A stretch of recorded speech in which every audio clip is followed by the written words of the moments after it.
On va regarder ce matin quelque chose que j'ai trouvé très intéressant, de plusieurs personnages bibliques qui ont vécu un événement dans leur vie, et cet événement a transformé leur vie. On est d'accord? Alors si je devais appeler ce message, si je devais y mettre un titre, je dirais Révélation et destinée.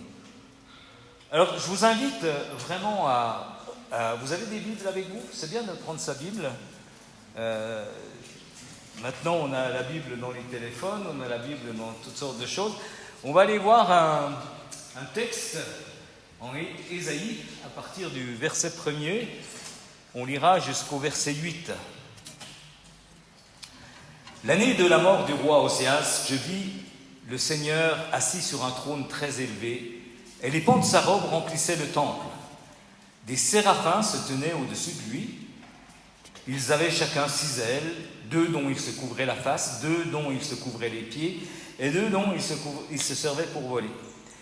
Ils criaient l'un à l'autre et disaient « Saint, Saint, Saint, c'est l'Éternel des armées. Toute la terre est pleine de sa gloire. » La porte fut ébranlée dans leur fondement par la voix qui retentissait, et la maison se remplit de fumée. Alors, Ésaïe se dit « Malheur à moi, je suis perdu, car je suis un homme dont les lèvres sont impures, j'habite au milieu d'un peuple dont les lèvres sont impures, et mes yeux ont vu le roi, l'Éternel des armées. » Mais l'un des séraphins vola vers moi, tenant à la main une pierre ardente qu'il avait prise sur l'autel avec des pincettes. Il en toucha ma bouche, et il dit « Ceci a touché tes lèvres, ton iniquité est enlevée, ton péché est expié. » J'entendis la voix du Seigneur disant « Qui enverrai-je et qui marchera pour nous ?» Je répondis « Me voici, envoie-moi. » Intéressant. Ésaïe a commencé son ministère en 740 avant Jésus-Christ. Il a exercé pendant le règne des rois de Juda, et ce jour-là, il va se passer quelque chose de très fort dans sa vie. Il va voir l'Éternel. Vous imaginez? Et c'est vraiment bouleversant parce que dans un premier temps, j'imagine, tu vois Dieu, l'Éternel, tu es rempli d'émotions. C'est de l'étonnement, de la stupéfaction, c'est de l'émerveillement, et d'un seul coup, la peur t'envahit. Pourquoi? Parce que c'est Dieu. Parce que la présence de Dieu, vous savez, je trouve que parfois on parle de Dieu à la légère. Et c'est pas bien de le faire. Dieu, c'est Dieu. Dieu, c'est celui qui est au-dessus de toutes choses, qui a créé ce monde, qui a fait toutes choses parfaites. C'est lui qui nous a créés à son image. Et malheureusement, si les premiers Adam et Ève n'avaient pas succombé à la tentation, on aurait vécu quelque chose d'autre qu'on vit aujourd'hui. Ce monde a été condamné, damné, à cause de la désobéissance de l'homme. La relation entre Dieu et les hommes a été coupée. Alors, et c'est toujours valable aujourd'hui, sauf pour ceux qui retrouvent cette relation. Et on va voir comment Dieu permet qu'on retrouve cette relation avec Dieu. C'est important. Mais c'est une réalité. Ce monde va mal. C'est le prince de ce monde. Vous savez qui c'est? C'est Satan. Et il est appelé le prince de ce monde. Donc il agit. Pourquoi les guerres? Pourquoi les jalousies? Pourquoi les meurtres? Pourquoi les vols, etc. Tout ce qui est mauvais, pourquoi tout ça existe? Parce que le destructeur, celui qui a essayé de détruire ce que Dieu avait créé, est toujours en activité aujourd'hui. Il sait que son temps est compté. Ça ne va pas durer encore des années, ça c'est sûr. Mais en attendant, on vit dans ce monde et on voit des choses dans ce monde qui peuvent nous blesser au fond de notre cœur, parce que c'est pas juste. Parce qu'il y a des hommes qui savent tirer les ficelles de tout, s'en mettre plein les poches, au détriment de gens qui ne sont pas forcément avides d'argent ou de choses comme ça, qui veulent simplement vivre, et on leur prend encore ce qu'ils ont. Vous voyez ce que je veux dire? C'est grave. Le monde dans lequel on est, c'est très grave. Et Dieu va rétablir tout ça. Revenons à notre épisode, là, qui est intéressant. Quand, après l'émotion, après l'émerveillement et tout ça, Ésaïe va dire « Je suis perdu, parce que j'ai vu l'Éternel. Et moi, je suis quelqu'un d'impur. » Il a vite fait de faire le bilan, il dit « J'ai des lèvres impures et j'habite au milieu d'un peuple dont les lèvres sont impures. » On va continuer, on va voir un autre personnage dans la Bible qui vit quelque chose d'un petit peu similaire. C'est Jacob. Vous connaissez Jacob? On va aller dans la Genèse au verset 28 et à partir du verset 12. Donc Jacob dort et il fait un rêve. Il vit une sorte d'escalier reposant sur la terre et dont le haut atteignait le ciel. Et voici que des anges de Dieu montaient et descendaient cet escalier. L'Éternel lui-même se tenait tout en haut et lui dit « Je suis l'Éternel, le Dieu d'Abraham, ton ancêtre, et le Dieu d'Isaac. Cette terre sur laquelle tu reposes, je te la donnerai, à toi et à ta descendance. Elle sera aussi nombreuse que la poussière de la terre. Elle étendra son territoire dans toutes les directions, vers l'ouest et l'est, vers le nord et vers le sud. Par toi, par elle, toutes les familles de la terre seront bénies. » Je m'arrête sur ce verset. C'est intéressant quand même.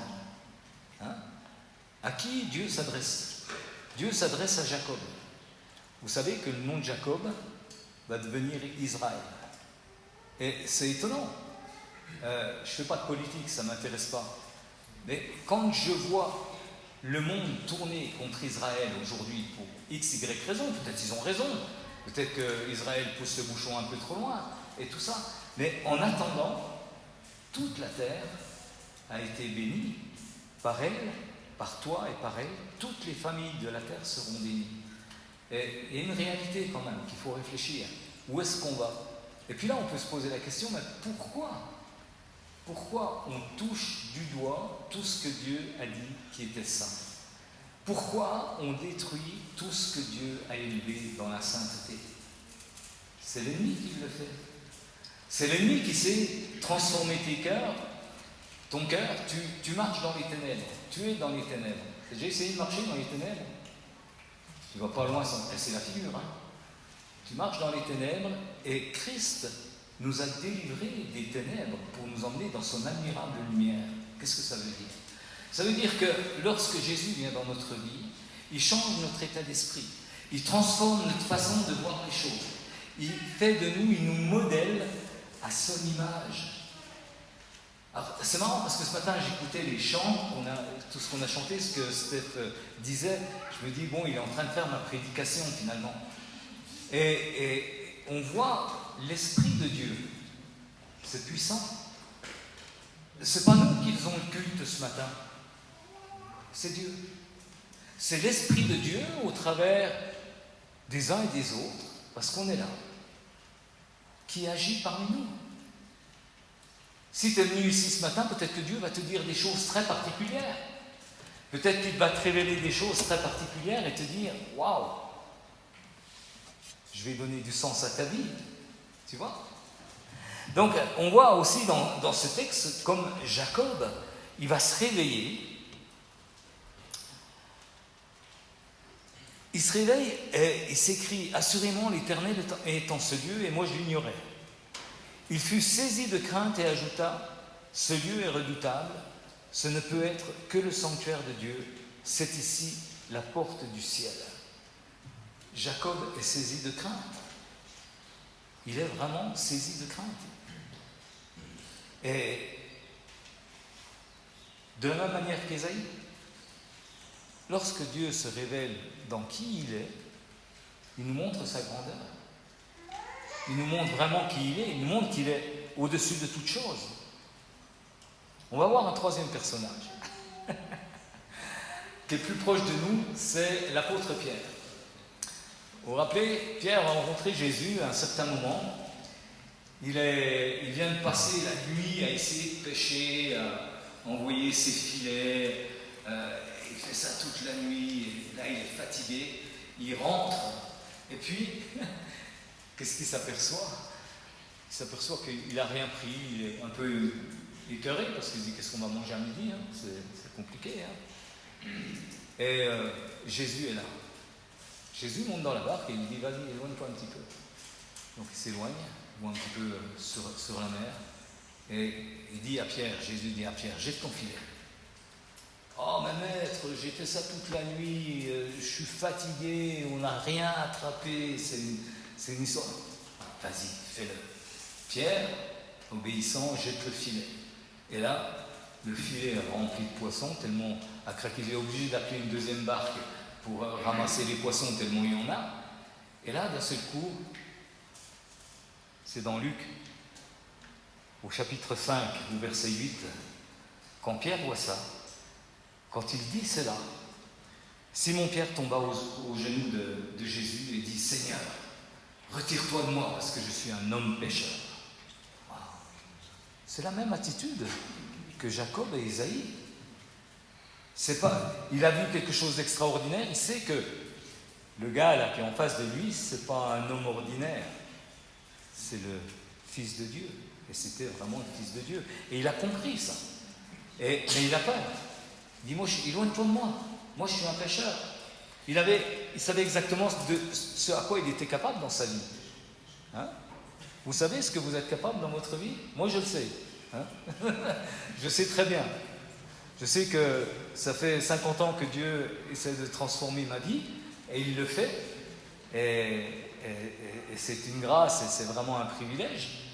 C'est sûr que après 50 années de marche avec le Seigneur, tu n'es plus la même personne que lorsqu'il est venu dans ta vie, que tu en avais 23. Donc maintenant, vous savez mon âge.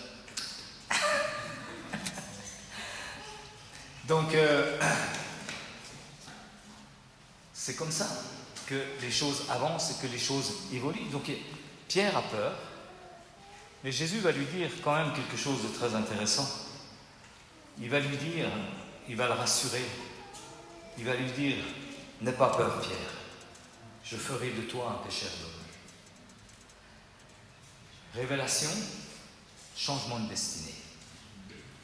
Ésaïe, révélation, changement de destinée. Prophète des rois de Juda pendant toute sa vie. D'accord? Jacob, quand on parle des trois principaux personnages, c'est qui? C'est Abraham, Isaac et Jacob. On est d'accord? Et Dieu a changé leur destinée. On va voir un petit peu plus loin. Parce que cette réalité aussi, elle existe aussi pour nous aujourd'hui. On est d'accord? C'est la grâce de Dieu qui intervient. Lorsque tu réalises qui tu es, lorsque tu cherches Dieu, ne crois pas que ça vient de toi.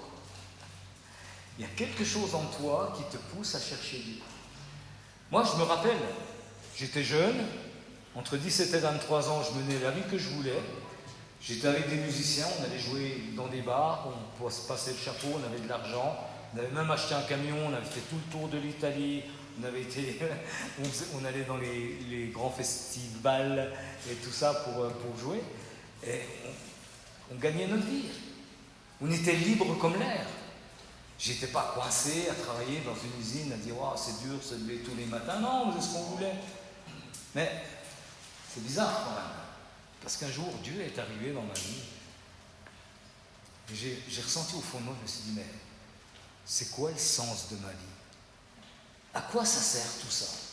Même pour tous les gens. On se lève le matin, on va au boulot, on mange, on se couche et on recommence le lendemain. C'est quoi? À quoi ça sert? À moins que tu fasses un boulot qui te plaise. Moi, j'ai fait un boulot qui me plaisait énormément. C'était une passion. Mais ça, c'est autre chose, je vous en parlerai un autre jour. Mais c'est Dieu qui m'a conduit à faire ce boulot. Et on voit la grâce de Dieu lorsque Dieu intervient dans notre vie. Alors un jour, comme je ne savais pas trop où j'en étais, qui était Dieu, qui était vraiment Dieu, je ne savais pas. Parce que j'avais été élevé par un père catholique, une mère protestante, mon papa est espagnol, ma mère est suissesse. Je suis français que parce que je suis né sur le sol français. Hein, J'ai pas la mentalité française. J'aime le dire. J'aime le dire parce que quand je vois les gens fonctionner, je me dis, oula. Hein? Non, mon père m'a toujours appris, il m'a dit, tu sais, alors que moi j'étais né en France, il m'a dit, tu sais, on est dans un pays étranger ici. Hein. Tu fais pas le bazar, hein, tu fais pas le cirque. Hein. Nous, on s'écrase, hein, on fait.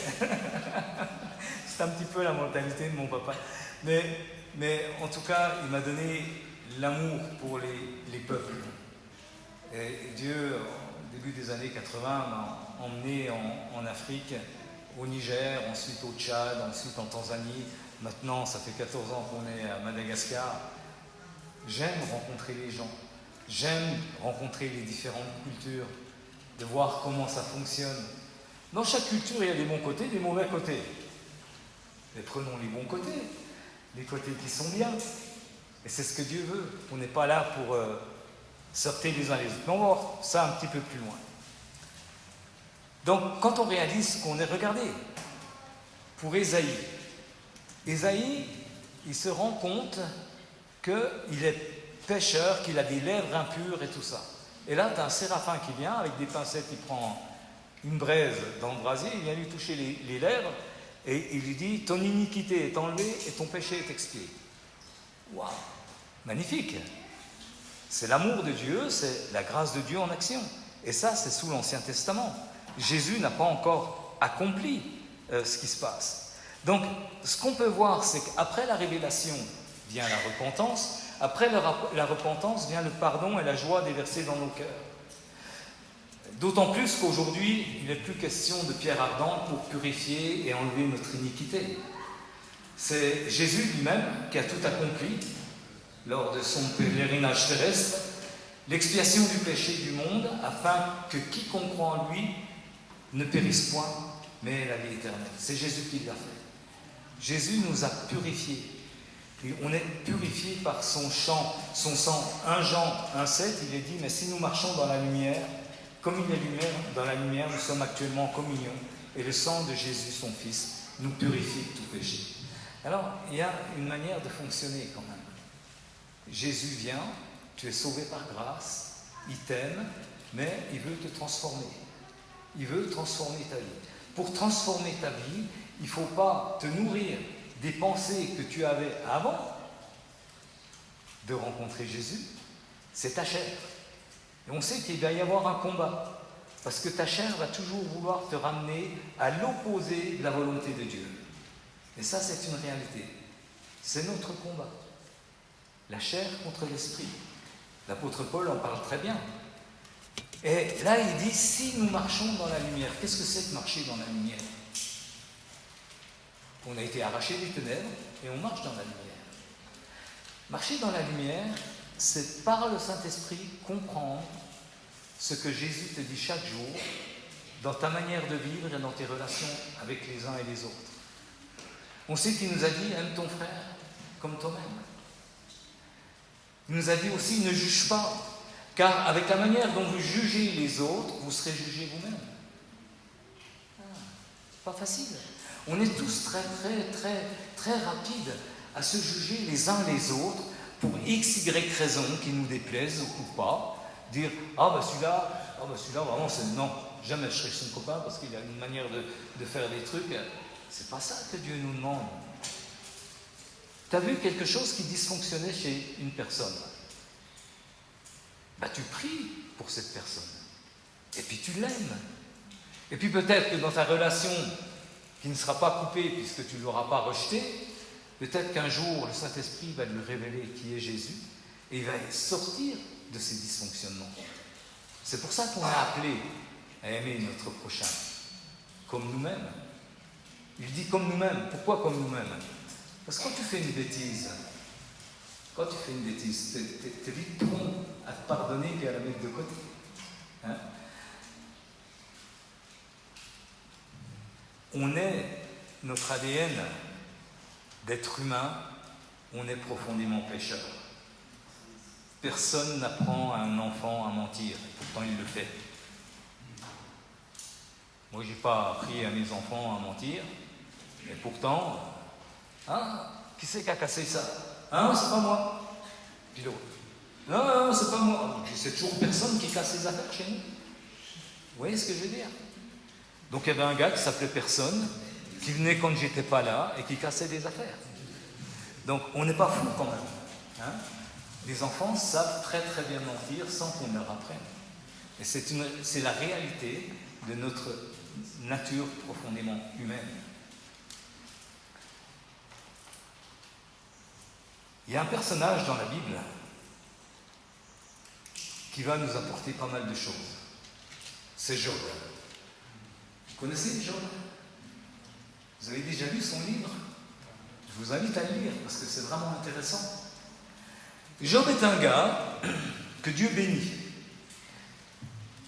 Sa vie marche bien, il a tout un business extraordinaire, il gagne de l'argent, il a des animaux, des champs, une belle maison, des enfants, et il craint Dieu.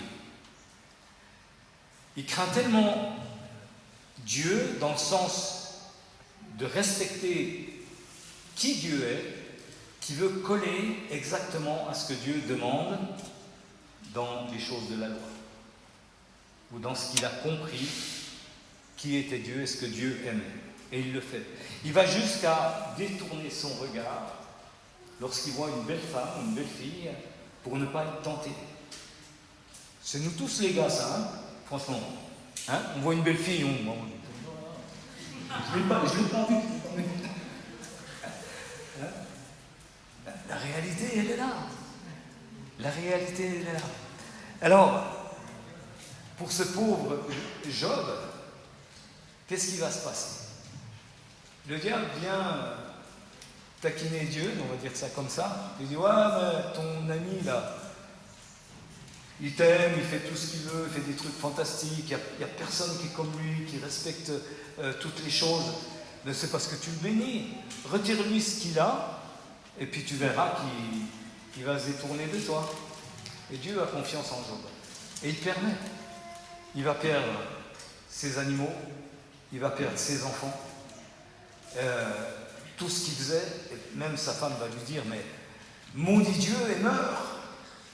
Parce qu'il est atteint d'une maladie, il a des croûtes, une espèce de lèpre ou je ne sais pas quoi, et puis il se gratte avec des tessons de bouteille. Vous imaginez? C'est quand même grave ce qui lui arrive. Et cet ami Job, il a des amis, des bons amis qui viennent le voir et qui veulent le convaincre que s'il en est là, c'est parce qu'il a péché.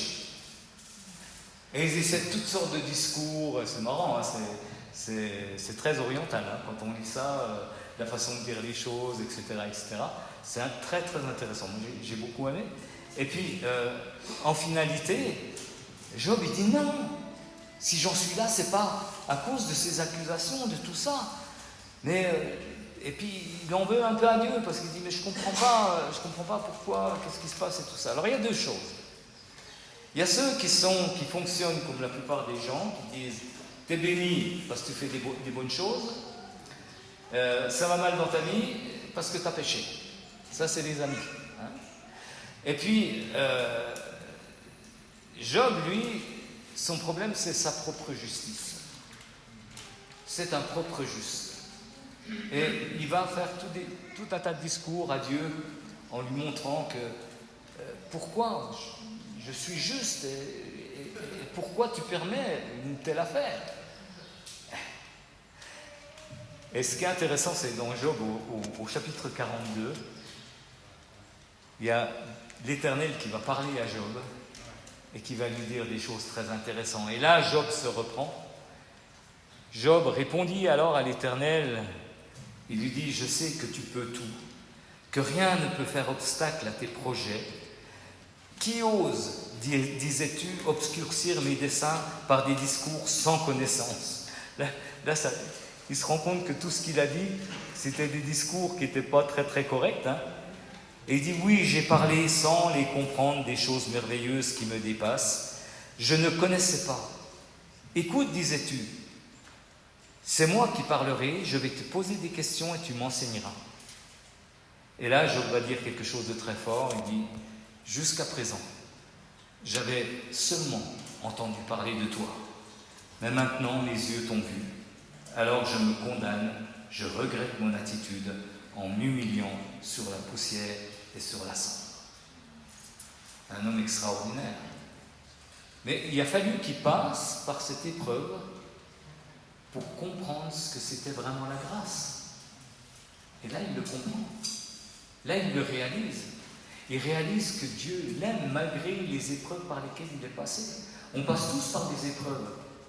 Et souvent on se dit, mais si Dieu était avec moi, ça ne se passerait pas comme ça. Mais pourquoi je souffre de telle façon? Pourquoi j'ai telle et telle difficulté dans ma vie? On a tous des difficultés à un moment ou à un autre. Mais Dieu est toujours présent. Le Seigneur est toujours avec nous. J'ai été frappé, je ne sais pas si je vous l'ai déjà dit ça ici, je ne sais pas, par une femme qu'on a rencontrée en Europe qui a Alzheimer, une chrétienne, et elle ne reconnaît même pas son fils. C'est une terrible maladie, ça. Tu perds ton cerveau, tu ne reconnais même pas ton fils, quoi. C'est grave. Et puis, les gens discutaient avec elle, puis elle a dit une chose, elle a dit, oui, mais il y a une chose que je sais, c'est que Jésus est encore avec moi. Elle connaissait sa difficulté, elle connaissait son problème, elle savait que le fait qu'elle ne reconnaisse pas son fils, c'était dû à une maladie, mais ce n'était pas ça qui était important. Ce qui était important, c'est que Jésus était toujours avec elle. Et ça, c'est super. C'est ce que Dieu veut vraiment que l'on puisse comprendre à un moment dans notre vie. Donc, on voit au travers de ça, au travers de ces personnages qu'on a vus, que, en fait, qu'est-ce qui se passe? Ils reçoivent un cadeau inestimable qu'on appelle la foi. Parce que la foi, les gens pensent que c'est « Waouh, moi j'ai la foi, je crois ». Ouais, c'est un peu plus que ça, la foi. C'est avoir la révélation de qui est Jésus, de croire qui est Jésus, de voir ce qu'il a accompli pour nous, et d'avoir le désir de suivre et de faire ce que lui veut qu'on fasse. Pas par légalisme, pas en suivant des règles de notre vie, mais parce qu'il nous a dévoilé son amour, parce qu'il a mis son amour dans nos cœurs. Et comme disait Stéphane tout à l'heure, on l'aime en retour. C'est comme ça que les choses fonctionnent avec le Seigneur. C'est comme ça que Dieu est en train de se créer un peuple, de se former un peuple, de gens qui ont reçu cette révélation. C'est important. Et le plus important,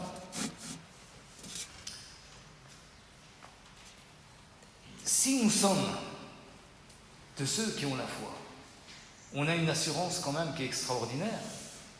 C'est dans Romains 8, le verset 38 et 39. Vous connaissez ça? Je pense que beaucoup le connaissent. L'apôtre Paul va dire aux Romains, « Car j'ai l'assurance que ni la mort, ni la vie, ni les anges, ni les dominations, ni les choses présentes, ni les choses à venir, ni les puissances, ni la hauteur, ni la profondeur, ni aucune autre créature ne pourra nous séparer de l'amour de Dieu manifesté en Jésus-Christ. » Wow. Dieu est puissant, il peut faire peur. Mais on peut avoir un regard sur lui qui est un regard d'amour en Jésus-Christ. Parce que nous sommes, l'amour de Dieu s'est manifesté en Jésus-Christ pour le salut de nous tous. C'est un cadeau inestimable. C'est un don inestimable. C'est magnifique. Alors, ce qui est intéressant, c'est que lorsqu'Ésaïe a des lèvres purifiées, etc., le Seigneur va lui dire « Qui enverrai-je et qui marchera pour nous ?» Qui enverrai-je, qui marchera pour nous? C'est beau ça. Et c'est en fait ce qui se passe quand tu as la révélation de qui est Christ, tu as envie d'aller. Moi je me rappelle quand ça s'est passé, j'allais taper à la porte de mes copains, dire « Ouais, Jésus c'est la vérité, c'est poursuivre Jésus, etc. Alors tu te fais rejeter comme il faut, hein. Je peux te dire que... Parce qu'ils n'ont pas la révélation en fait. Et je n'avais pas compris à cette époque-là que pour suivre Jésus, il fallait la révélation. Vous êtes d'accord? Donc voilà, c'est une des réalités. Mais lorsque on l'a reçu, on a vraiment envie de partager. Alors il faut partager la bonne nouvelle avec intelligence, pas en faisant tout et n'importe quoi, mais avec la grâce et la présence de Dieu dans nos vies. Et il faut le faire. Alors, si vous entendez sa voix aujourd'hui qui vous dit qui enverrai-je? Qui marchera pour nous? Qu'est-ce que vous allez répondre? Comme Ésaïe? Me voici, envoie-moi. Oui? Oui ou pas? Oui. Bon. Ben c'est ça, c'est la réalité. Donc, que Dieu nous bénisse vraiment. Si tu as un doute dans ta vie, parce que tu ne sais pas qui est Dieu. Moi, j'ai fait cette prière un jour parce que je ne savais plus qui était Dieu. Parce que j'avais été élevé dans le christianisme, le protestantisme. J'avais fait comment on appelle ça, la confirmation. J'avais été baptisé quand j'étais petit, j'ai fait la confirmation. Et puis, je ne comprenais rien à rien. Qu'est-ce que ça veut dire? Pourquoi? Confirmer, etc. Qu'est-ce que j'ai confirmé d'abord? Quand tu es adolescent, tu sais, ça travaille dans ta tête. Hein. Donc, je ne comprenais pas. Puis après ça, je me suis dit, mais c'est de la religion, quoi. Et il y a plein de religions. Un jour, je me suis adressé à Dieu. Je lui ai dit, Dieu, si tu existes, dis-moi qui tu es. Tu es Bouddha, Mahomet, Jésus-Christ. Même si c'est Jésus-Christ, je te suivrai jusqu'au bout du monde. C'était ma prière. Et Dieu s'est révélé. Il s'est révélé quelque temps plus tard où il m'a dit, dans mon cœur, je suis Jésus. Celui qui a payé le prix pour ton péché. Même réaction qu'Ésaü et les autres. Hein. Tu t'écroules.